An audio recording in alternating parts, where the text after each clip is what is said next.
장난감형 윌리엄 스타이그 글 그림 이경임 옮김 반지의 제왕? 그때 영화가 찍었잖아. 너는 잤잖아. 아닌가? 맞다. 읽어준다. 마그누스 베데시는 유명한 연금술사입니다. 베데시의 아내인 유틸다 부인은 느긋해서 그다지 걱정거리가 없는 사람이었고요. 이들 부부는 가족들이 서로를 아끼며 잘 지내고 있다고 믿었습니다.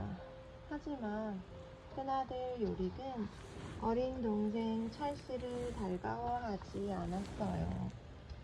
그저 바보 같은 짓이나 일삼는 골칫덩어리로 여겼지요. 베데시가 요릭에게 연금술을 가르친 게 잘못이었죠. 이 사람한테 그거 아빠가 연금술을 가르쳐 줬어요. 요릭은 아버지보다 더 훌륭한 연금술사가 되기를 꿈꾸었거든요. 늙어빠진 당나귀의 똥 덩어리를 황금 덩어리로 만들 수 있다면 요릭은 이런 기적을 꼭 이루고 싶었어요. 찰스로 말할 것 같으면 닭들을 쫓아다니고 개미집을 쑤셔대며 놀기를 좋아했어요. 얘는요? 염소와 말다툼을 벌이기도 했고요. 찰스는 자기와 놀아주지 않고 이따금 꿀밤이나 먹이는 형을 도무지 이해할 수 없었습니다. 5월의 어느 아침이었어요. 베데시 부부는 멀리 떨어진 곳에서 있을 결혼식에 가려고 준비를 하고 있었습니다. 유틸다 부인이 아이들에게 일렀어요. 염소젖을 짜놓고 가족들에게 먹이를 주어야 한다. 가축들에게 먹이를 주어야 한다. 마음이 놓이지 않는 듯 베데시도 요릭에게 단단히 일렀어요. 넌 아직 연금술사가 아니라는 점을 잊지 말거라. 절대 실험실에 들어가서는 안 된다. 베데시 부부는 곧 언덕 너머로 사라졌죠. 적어도 일주일은 걸릴 여행을 떠난 것입니다. 찰스는 요릭이 실험실에 들어갈 수 없게 된 것이 무척 기뻤어요. 이제 형이랑 같이 닭들을 쫓아다녀야지 정말 신날 거야. 찰스는 형과 뛰놀 생각에 가슴이 부풀었어요. 하지만 요릭은 전혀 다른 생각을 하고 있었어요. 찰스는 들판에 나가 무당벌레를 잡고 있었어요. 그때 잡초더미를 헤치며 무엇인가 다가오고 있는 것이 느껴졌어요. 두더지인가? 찰스가 고개를 갸웃거리자 그것이 소리쳤습니다. 나야, 네 형. 엄마 안 읽은 게 있다고. 안 읽은 게 있어? 그죠? 아닌데 읽었는데? 읽었어 엄마가. 엄마 잠깐만. 나 읽었다 했잖아. 근데 갑자기 이야기가 안 나잖아. 이거 시험실에 들어간 게 안 나왔잖아.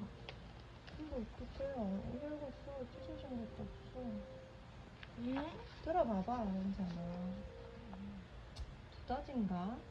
찰스가 고개를 갸웃거리자 그것이 소리쳤습니다. 나야, 네 형 요릭이라고. 그것은 정말 요릭이었어요.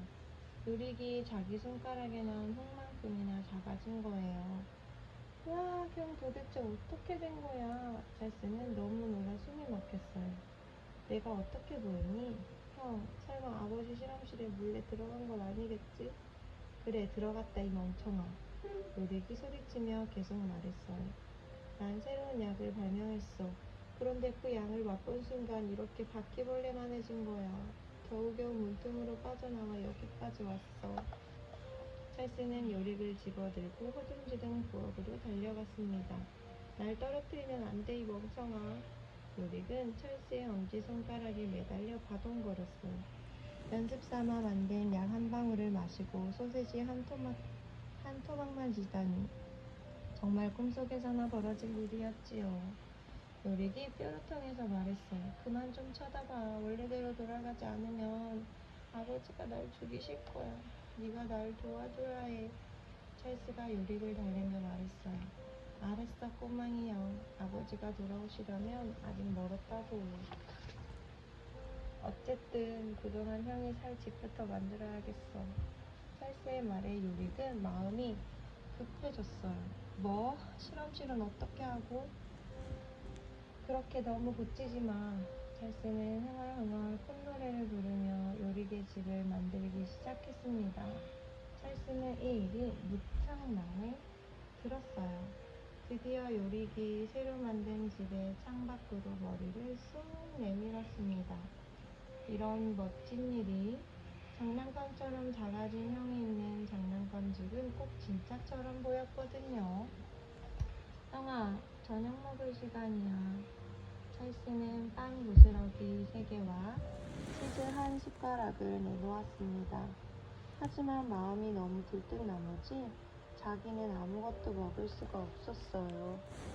찰스는 신이 났습니다. 그래서 요릭이 영원히 주머니에 넣고 다닐 만한 크기로 머물러 있기를 바랐습니다.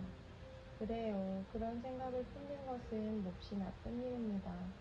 하지만 저절로 그런 생각이 드는 걸 어쩌겠어요? 형에게 신선한 공기를 마시게 해야지. 아침이 되자 찰스는 요릭을 데리고 산책을 나갔어요. 갑자기 하늘이 깜깜해지고 바람이 세차게 불어왔습니다. 그리고 체리만큼이나 커다란 우박이 우르르 떨어져 내렸어요. 요릭에게는 대포알이나 다름없었죠.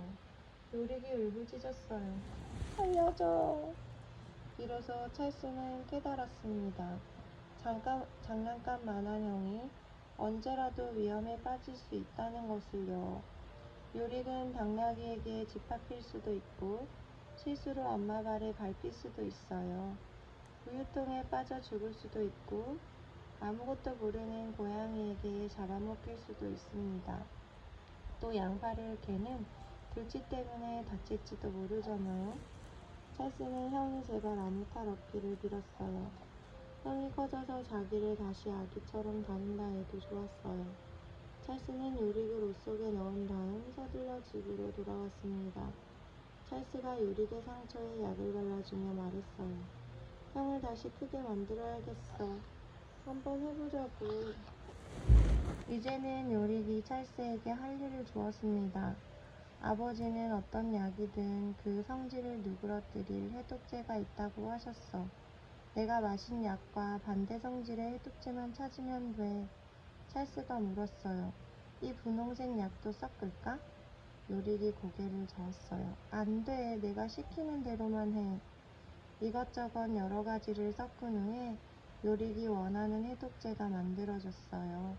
하지만 그 약에 혀를 대자마자 요릭은 먹은 것을 토하고 쭉 뻗어버렸어요.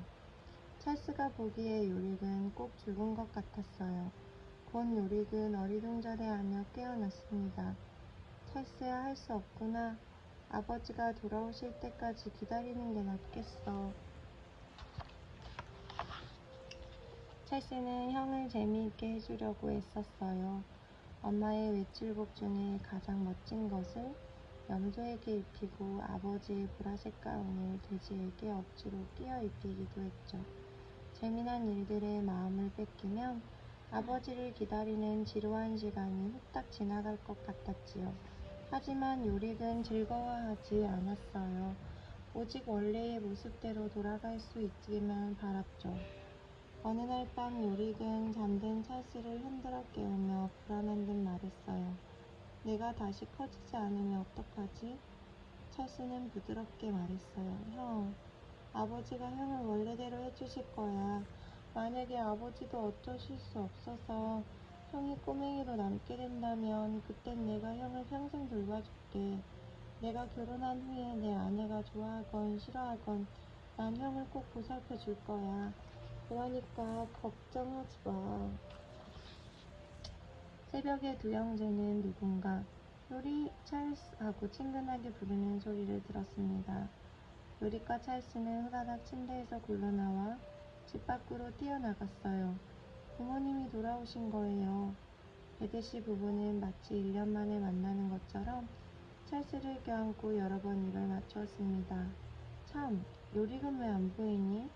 베데시 부부는 궁금해하며 주위를 두려번거렸어요. 여기 있어요. 찰스가 요릭을 당근처럼 들어올리며 대답했어요.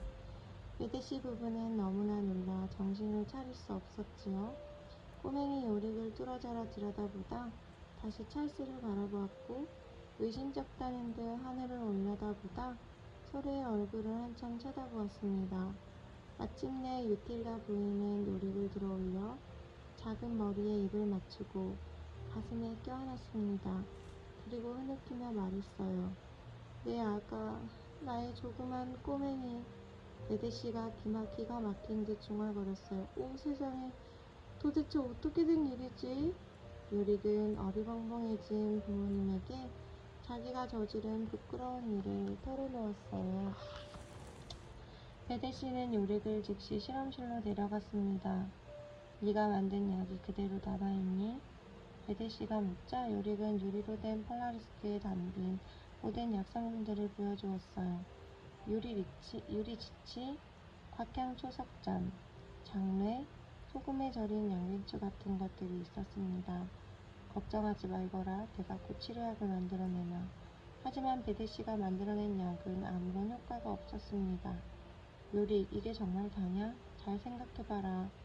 틀림없어요, 아버지. 전 하나도 안 빠뜨렸어요. 유명한 연금술사인 베데시도 답답했어요. 좀 더 찬찬히 생각해보렴. 뭐가 빠졌는지 약이 붙지 않아. 유틸다 부인은 즐거운 마음으로 꼬맹이 요릭이 입을 옷들, 조그마한 침대보가 덮인 꼬맹이 침대, 작고 귀여운 쿠션이 놓인 꼬맹이 의자를 만들기 시작했습니다.